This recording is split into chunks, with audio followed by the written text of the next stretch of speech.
Honours ভর্তি পরীক্ষার result কবে প্রকাশ করবে? জাতীয় বিশ্ববিদ্যালয় থেকে কি বলছে? টোটাল 5 বার তোমাদের রেজাল্ট প্রকাশ করবে। 5 বার। কীভাবে 5 বার সেই বিষয়টা তোমাদেরকে জানাবো, এবং রেজাল্ট কীভাবে কি প্রকাশ করবে সেটাও তোমাদেরকে জানাবো। তোমরা যদি যারা চান্স না পাবা তারা কখন রেজাল্ট পাবা, কারণ রেজাল্ট প্রায় 5 বার। যারা মেধা তালিকা প্রকাশ করবে 3 বার মেধা তালিকা প্রকাশ করবে, আর 2 বার হচ্ছে রিলিজ স্লিপ। আমি তোমাদেরকে পুরো রেজাল্টের প্রসেসটাও বলছি। রেজাল্ট তোমরা অলরেডি পরীক্ষা দিয়েছো, তোমাদের পরীক্ষা কার কেমন হয়েছে অবশ্যই কমেন্টের মাধ্যমে জানাবা। কাটমার্ক কত থাকবে এটা নিয়ে তোমরা খুব শীঘ্রই আগামীকালকে একটা ভিডিও পাবো, সেই কাটমার্কে পুরো ভিডিওটা দেখো, সেখানে কত পেলে চান্স পাবা এই টপিকে আমরা আলোচনা করেছি। তোমাদেরকে অনেক অনেক শুভকামনা রইল, কারণ সুন্দর এক্সাম দিয়েছো, যার কারণে কাটমার্কটা অনেক বেড়ে যাবে। আশা করি সবাই ভালো একটা কাঙ্ক্ষিত কলেজ, নিজেদের কলেজগুলো পাবা, এবং তোমাদের জন্য দোয়া তো অবশ্যই থাকবে। এবার আসি যে রেজাল্ট প্রকাশের প্রসেসটা কি। দেখো, তোমাদের যদি এমসিকিউ ভিত্তিতে তোমরা পরীক্ষা দিয়েছো, এখানে কোনো টিচারের কোনো সংশ্লিষ্টতা নাই, সবগুলো জাতীয় বিশ্ববিদ্যালয় নিজেরাই মূল্যায়ন করবে। এখন এইগুলো জাতীয় বিশ্ববিদ্যালয় সংগ্রহ করবে, কম্পিউটার মেশিন, ওএমআই মেশিনের মাধ্যমে স্ক্যান করে তোমাদের রেজাল্ট প্রস্তুত করবে। নর্মালি আমরা দেখি যে মেডিকেল অ্যাডমিশন প্রায় 1.5 লাখ 2 লাখ স্টুডেন্ট পরীক্ষা দেয়। 1.5 লাখ স্টুডেন্ট পরীক্ষা দেয়, ওদের প্রায় 3-4 দিনের মাথায় রেজাল্ট দিয়ে দেয়, সারা দিনটা তারা রেজাল্ট তৈরি করে। কিন্তু জাতীয় বিশ্ববিদ্যালয় তা করবে না, তার মাঝখানে আবার পরীক্ষার পরে চলে এসেছে কোরবানি, জাতীয় বিশ্ববিদ্যালয় বন্ধ হয়ে যাচ্ছে, কোরবানির পরে তারা মূলত এই রেজাল্ট দেখার কার্যক্রম শুরু করবে, যার কারণে একটু দেরি হতে পারে। সেখানে কবে প্রকাশ করবে সেটা বলছি, তার আগে রেজাল্টের প্রসেসটা বলি।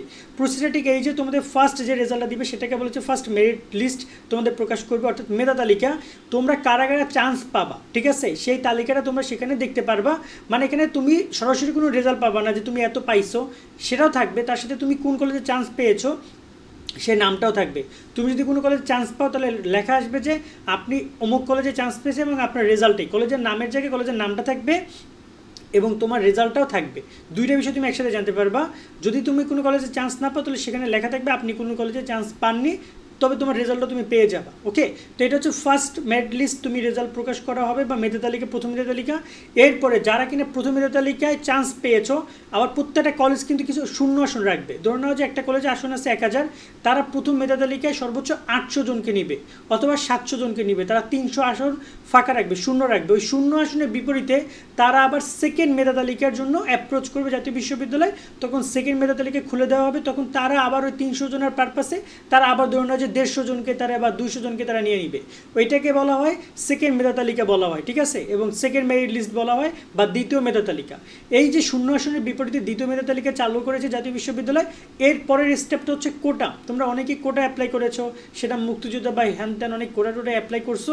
এই কোটার জন্য আবার তৃতীয় যে কোটা মেধা তালিকা প্রকাশ করা হবে, যারা কিনা চান্স পাও নাই কিন্তু কোটা আছে, তাদের জন্য আবার প্রত্যেকটা কলেজে প্রায় প্রতিটা ডিপার্টমেন্টে একটা কোটার সিস্টেম আছে, 5% বা 25টা আসনের মতো করে, সেই কোটায় তোমাদেরকে চান্সের সুযোগ দিবে, এবং সেই কোটার রেজাল্ট প্রকাশ করবে।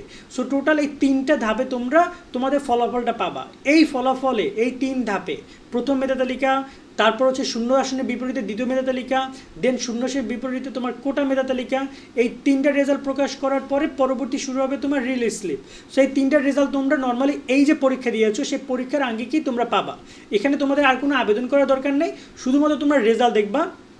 যখন যখন তোমাদের রেজাল্ট প্রকাশ করা হবে, অ্যানাউন্সমেন্ট করা হবে, তখন গিয়ে তোমরা রেজাল্ট দেখবা। এরপরের যে কার্যক্রমটা সেইটা হচ্ছে তোমার রিলিজ স্লিপ, যেখানে তোমাদের কাজ আছে সেটা হচ্ছে তোমাদের অ্যাপ্লাই করতে হবে। রিলিজ স্লিপে তুমি প্রায় 5টা কলেজে অ্যাপ্লাই করতে পারবা, একই ডিপার্টমেন্টের অধীনে বা কোনো সাবজেক্টের অধীনে তুমি 5টা কলেজে অ্যাপ্লাই করবা। এখানে তো তুমি একটা কলেজে অ্যাপ্লাই করেছো, প্রায় অনেকগুলো সাবজেক্টে অ্যাপ্লাই করতে পারছো, তখন আর তা পারবে না, তখন তুমি 5টা কলেজে অ্যাপ্লাই করতে পারবা, তবে সাবজেক্টের লিমিটেশন থাকবে। ওই কলেজগুলো যখন তোমরা অ্যাপ্লাই করবে এটাকে বলে first release slip. First release স্লিপে অ্যাপ্লাই করার পরে যদি তোমাকে ওই যে কলেজগুলো অ্যাপ্লাই করেছো 5টা, তারা যদি তোমাকে নিয়ে নেয় তাহলে তুমি সেখানে ভর্তি হয়ে যাবা। আর যদি তারা না নেয় দেন তোমার জন্য আবার সেকেন্ড রিলিজ স্লিপটা চালু করা হবে, দেন তুমি সেকেন্ড রিলিজ স্লিপে অ্যাপ্লাই করে তোমার সেখানে ভর্তি হতে হবে। এর মধ্যে কিন্তু ভর্তি চলমান থাকবে। যারা ফার্স্ট রিলিজ স্লিপে ফার্স্ট তোমার হচ্ছে মেধা তালিকায় চান্স পাবা, তাদের জন্য ভর্তি শুরু হয়ে যাবে, কারণ অনেকেই চান্স পাওয়ার পরও ভর্তি হবে না। ধরো তুমি কলেজে পেয়েছো কিন্তু তোমার কলেজটা পছন্দ হয় না, তুমি অনেক ভালো মার্ক পাইছো কিন্তু কলেজ পছন্দ হয় না, সো তুমি ওই কলেজে ভর্তি হবে না। সো চূড়ান্ত ভর্তি কিন্তু চলতেই থাকবে। প্রথম মেধা তালিকার পরও চূড়ান্ত ভর্তি, দ্বিতীয় মেধা তালিকার পরও চূড়ান্ত ভর্তি, কোটার পর চূড়ান্ত ভর্তি, রিলিজ স্লিপের পর চূড়ান্ত ভর্তি, চলতেই থাকবে ভর্তি একবারে না, ভর্তি পাই টু পাই হইতেই থাকবে ভর্তি। তো দেখা যায় 100 জন, আমি প্রথমে যে বলছিলাম 700 জন চান্স পাইছে, কিন্তু 700 জনের মধ্যে দেখা যায় 600 জন ভর্তি হলো, 100 জন তারা আরও ভালো কলেজ আশা করেছে, তাই তারা মানে করে তোমার ওখানে ভর্তি হয় নাই, তারা কি করেছে, তারা দেখা যায় যে ভালো সাবজেক্ট পায় না, তারা ভর্তি হয় না, তারা রিলিজ স্লিপে অ্যাপ্লাই করার জন্য বসে আছে। বিষয়টা বুঝতে পারছো? তো এরকম বিষয় থাকবে। সো এবারে সেই রেজাল্টটা কবে প্রকাশ করবে, রেজাল্ট প্রকাশ করার ব্যাপারটা নিয়ে জাতীয় বিশ্ববিদ্যালয় থেকে আনুষ্ঠানিকভাবে এখন পর্যন্ত কোনো কিছু না জানালেও বিশ্ববিদ্যালয় কর্মকর্তারা বলছে যে সময় লাগবে এবং ঈদের পরে তারা আনুষ্ঠানিকভাবে পুরো ব্যাপারটা বসবে। বাট নর্মালি বোঝা যাচ্ছে যে এই মাস, অর্থাৎ এই যে দেখতে পাচ্ছ তোমরা জুন মাস শুরু করেছো, আজকে তো মে গেল, জুনের শেষের দিকে তোমরা ফলাফল পেতে পারো। কোনো কোনো ক্ষেত্রে ফলাফলটা দেরি হতে পারে, বাট জাতীয় বিশ্ববিদ্যালয় ট্রাই করবে দ্রুত ফলাফল দেওয়ার। কেননা তোমরা জানো যে জাতীয় বিশ্ববিদ্যালয় এই তোমাদের ক্লাস শুরু হতে কিন্তু আরও প্রায় 2-3 মাস লেগে যাবে, কারণ ভর্তির প্রসেস কিন্তু প্রায় 5 বার রেজাল্ট দিবে, অনেকগুলো প্রসেস আছে, যার কারণে তারা দ্রুত ফলাফল প্রকাশ করার চেষ্টা করছে। সো জুন মাসের মধ্যে তোমরা রেজাল্ট পাবা, কোনো কোনো ক্ষেত্রে জুলাই মাস পর্যন্ত যেতে পারে, বাট 1 মাস সময় নেবে, এটা তোমরা শিওর থাকে। এখন এটা এখন থেকে 1 মাস নাকি কোরবানির পর থেকে 1 মাস, এটা এখন প্রশ্ন। আজকের মতো আমরা এখানে বিদায় নিচ্ছি। তোমাদের এই তথ্যগুলো দেওয়ার মাধ্যমে নিয়মিত আপডেট পেতে আমাদের সাথে সাবস্ক্রাইব করে যুক্ত থাকবা। আল্লাহ হাফেজ।